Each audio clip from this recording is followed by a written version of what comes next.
and I just made a pattern from it by laying it on top and tracing it out of just plain newspaper. And as you saw me in a previous video show you how to make the quilted batting.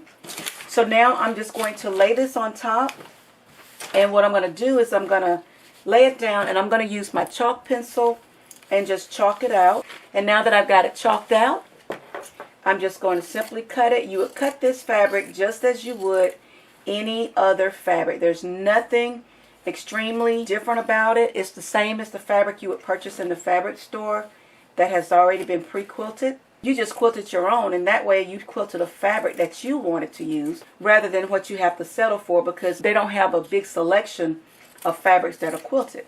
So here you just quilt your own. And there's the one portion of my oven mitt. I think I'm going to make the thumb section a little more pronounced. That's the one side of the mitt. So I've got this one cut out. So now I'm going to cut the other one out, and it's just a mirror image. So just cut it out and you'll end up with two. So I have my two sets of oven mitts. So you see there's two of them. I want the inside just the same as the outside.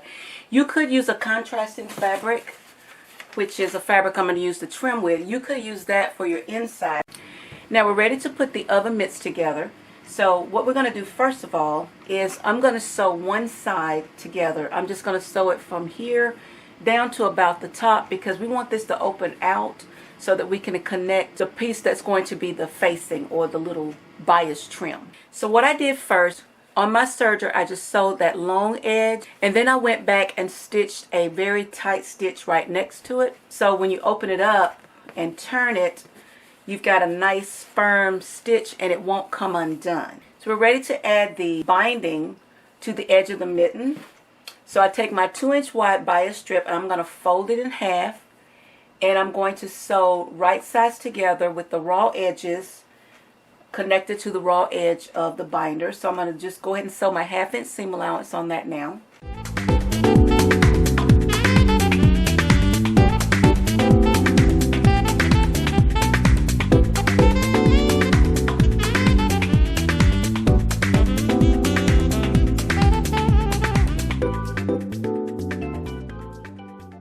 So now we've got that little binding. I'm going to roll this in on top like this, and then I'm going to stitch it so that I'm stitching both sides, and I'm going to stitch that down so we get just a little bit of a trim on the edge.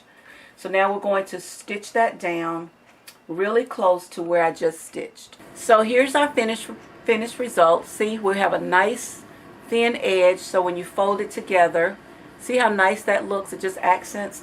And on the inside, I want you to see what I did is I just folded it in, and then I stitched it right close to the edge. And by doing that, the stitch went underneath my binding and it didn't show through, because you see I'm using a brown thread and not the teal color here.